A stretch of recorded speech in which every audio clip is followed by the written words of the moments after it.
reçu, on va en parler tout de suite. On voit avec ces chiffres que c'est pas forcément ce qu'on pensait sur les Mahorais.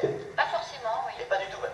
Pas du tout. On a interrogé déjà 971 personnes dans le premier trimestre de l'année 2014. Ouais. On leur a posé un certain nombre de questions pour mesurer leur état d'esprit, leur compréhension et leurs attentes dans le domaine des déchets, de la politique des déchets mise en place. Et on s'est rendu compte, après 2 ans, puisque c'est la deuxième année que nous le faisons, que le niveau général d'exigence des Mahorais avait largement augmenté, parce que beaucoup de communication sur le sujet pendant l'année 2013. Les élections municipales ont été aussi l'occasion pour les maires de se positionner. Donc les habitants de Mayotte maintenant attendent plus en matière de gestion des déchets. Alors ces chiffres, parlons-en. Oui. Il y a 3 chiffres importants. Le Oui. premier. Alors le premier chiffre, c'est globalement le schéma que vous montrez. Pour les habitants de Mayotte, les causes principales du manque de propreté, c'est les difficultés du syndicat de collecte et des collectivités. Les collectivités n'ont pas la compétence collecte, c'est le nettoiement urbain. Et puis les comportements quelque peu inciviques de certains habitants qui abandonnent sur la voie publique les déchets. Est-ce que ça veut dire que le CIDEVAP fait mal son travail? Ah non, pas du tout. Le CIDEVAP ne fait pas du tout mal son travail. Il fait un peu ce qu'il peut avec ce qu'il a. 90% du tonnage hebdomadaire de déchets est ramassé, avec un nombre de camions à 60% fonctionnant. Donc chaque jour, 40% des camions est en panne. Et pourtant, ils arrivent à ramasser 90% du tonnage de déchets hebdomadaires. Pourquoi on voit tous ces déchets partout? On voit des canettes partout, on voit des déchets partout à Mayotte. Parce que tout simplement, un sac de 10 litres de déchets éparpillés sur la voie publique, éventrés, donne une impression de saleté beaucoup plus importante qu'un bac à roulettes, comme on a l'habitude de les voir, remplis à ras-bord. Et l'impression de saleté, elle vient de ça en fait. Elle vient aussi de stocks de déchets historiques qui s'amoncellent mois après mois à l'angle de 2 rues. Alors là, vous avez fait un constat. Oui. Dieu sait qu'il est important, mais est-ce que vous avez également des solutions au problème? Ça serait très très présomptueux de dire qu'on a les solutions. En tout cas, le CIDEVAP 976 aujourd'hui cherche 7 millions d'euros pour pouvoir effectivement réorganiser et transformer sa collecte de manière à pouvoir l'effectuer correctement. Ça veut dire quoi? Qu'avec 7 millions d'euros, on a réglé le problème? Non, c'est un peu... On a en tout cas apporté de grandes solutions au problème. On a réglé quoi? 80-90% du problème? Bien sûr. C'est énorme. Bien sûr. Et 7 millions, bien sûr que c'est beaucoup d'argent à l'échelle de Monsieur Tout-le-Monde, mais à l'échelle d'un pays comme la France, ça ne paraît pas énorme. Oui, mais l'État à Mayotte a aussi beaucoup fait dans les quelques dernières années, en finançant avec l'Europe la décharge de Tsoumonier, en fermant les décharges, en engageant des projets coûteux de réhabilitation des décharges. Il n'y a pas que le sujet des déchets, il y a le sujet de l'assainissement, il y a le sujet du logement, il y a le sujet de l'école. Donc voilà, il faut répartir les moyens sur toutes les problématiques. Donc c'est un peu difficile. Ça semble faisable, quoi. Tout à fait, ça semble faisable. Mais les équipes du CIDEVAP, avec le président, le DGS, travaillent tous les jours pour trouver cette somme et pouvoir commander les nouveaux matériels. Alors il y a déjà un démarrage de travail pour trouver ces 7 millions, des efforts qui ont été faits par le CIDEVAP. Bien sûr. Là, l'apport, vous savez, quand on va chercher des fonds européens, il y a une part d'autofinancement. Donc ça, ils ont leur apport déjà en vendant un bâtiment. C'est déjà quelque chose d'énorme, bien sûr. Et puis ensuite, c'est aussi la mobilisation de tous les élus, tous les maires, pour convaincre, sensibiliser à la nécessité de réorganiser cette collecte. Est-ce que vous comprenez, est-ce que vous entendez ces maires qui n'arrivent pas à adhérer avec le fonctionnement CIDEVAP, qui disent ça me coûte trop cher, pour le résultat que j'ai, je me débrouille tout seul. Ce qui est le cas de Mamoudzou, ce qui peut être le cas bientôt du côté de la Petite Terre, même si Kungu, eux, sont revenus du côté du CIDEVAP. Vous les comprenez, ces maires? Bien sûr que je les comprends, parce que les habitants, ils viennent devant la mairie pour exprimer leur mécontentement.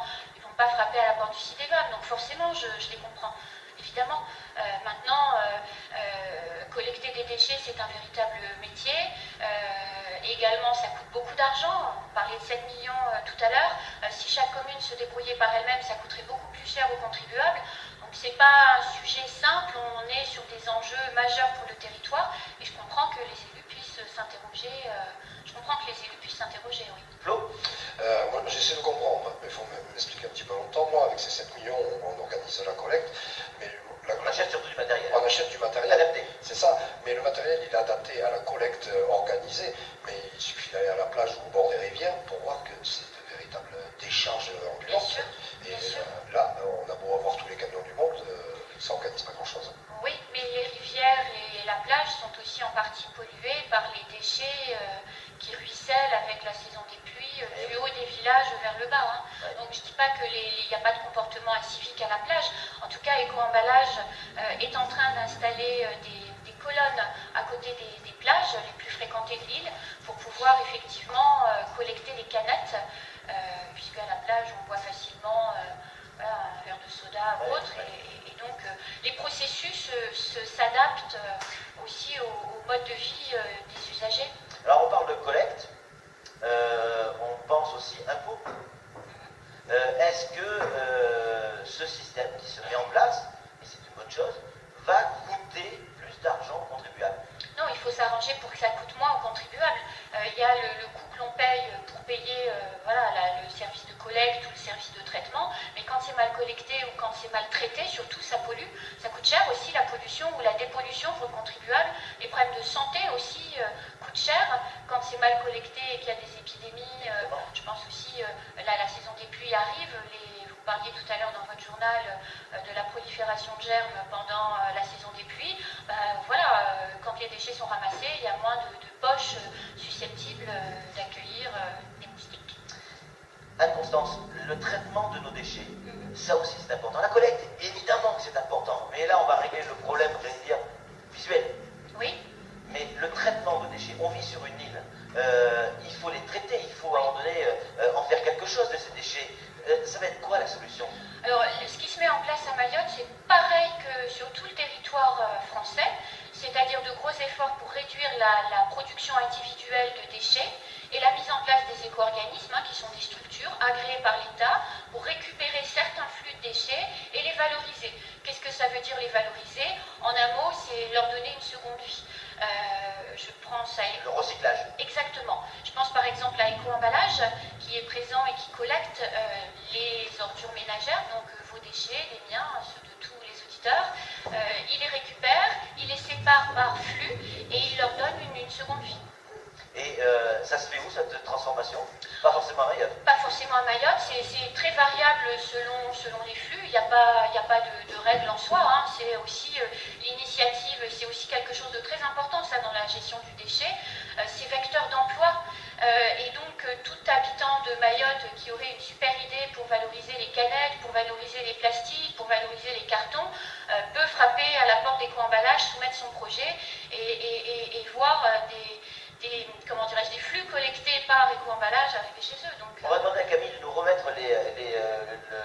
le camembert pour voir effectivement la répartition. On voit bien donc 53% des personnes qui ont été interrogées estiment que les difficultés viennent des collectivités. 35% les empêchements des syndicats de collecte et seulement 12% des comportements individuels des habitants. Ça veut dire quoi? 12% des gens font des incivilités? Non, ça veut dire que 12% des gens pensent que c'est sale parce que des gens font des incivilités. D'accord. Un autre chiffre intéressant dans le baromètre, le tri sélectif est en place depuis le mois d'octobre. Ouais. 57% des personnes interrogées déclarent trier.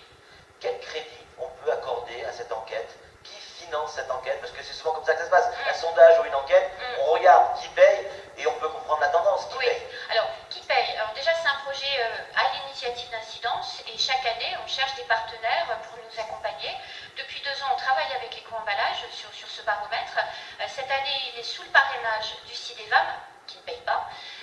Et puis, on a l'ADEME qui nous accompagne également. SOGEA, puisque vous avez reçu le questionnaire dans vos factures SOGEA et SMAE, vous avez reçu le questionnaire, et puis la Poste. Donc, en fait, il n'y a pas d'État.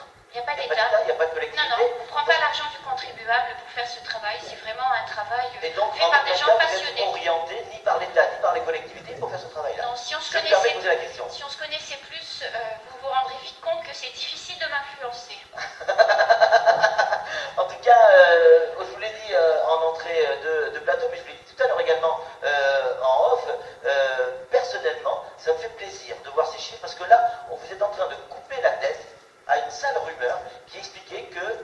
les Mahorais sont sales. Oui. Là, Oui. c'est pas ça qui ressort Non. du tout de ce sondage. Mais c'est pas ça le constat. Nous, on travaille depuis 5 ans à Mayotte sur la question des déchets, donc on voit les évolutions.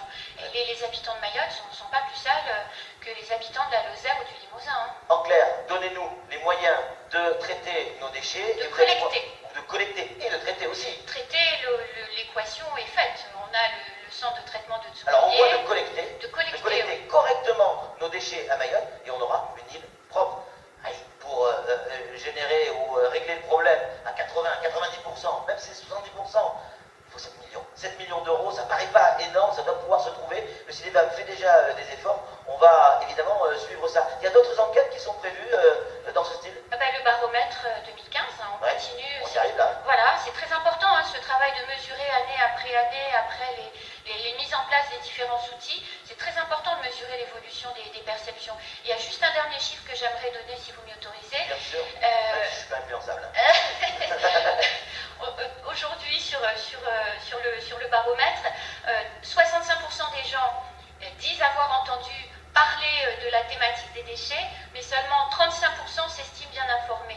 Ce qui veut dire que tout ce que vous, les médias, vous dites sur les sujets des déchets, ça fait augmenter le niveau d'exigence des habitants et il faut vraiment continuer parce que c'est comme ça qu'on changera les choses. Nous on dit parce que vous nous donnez aussi des informations, ces informations on ne peut pas les inventer. En tout cas, merci beaucoup Anne-Constance d'être venue sur ce plateau du temps de parole. Oui, c'est tout pour ce temps de parole. Je suis content de ce temps